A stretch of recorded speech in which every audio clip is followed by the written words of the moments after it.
Pravila zastavljamo v tej hiši z zakonodajo in velika večina pravil v tej hiši je povsem enaka kot pravila tudi drugod v javnem, pa tudi marsikje v zasebnem sektorju.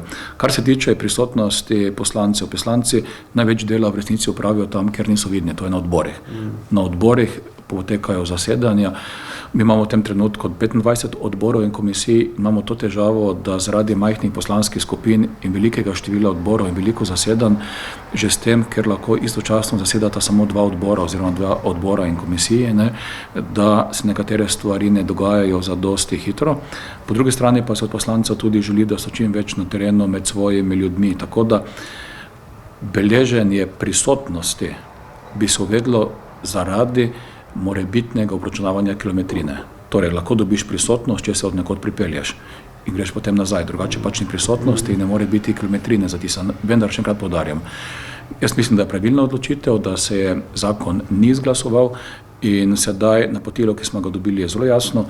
Tudi moja osnovna usmeritev, želim si in se bom naredil na področju integritete, gremo pomemben korak naprej.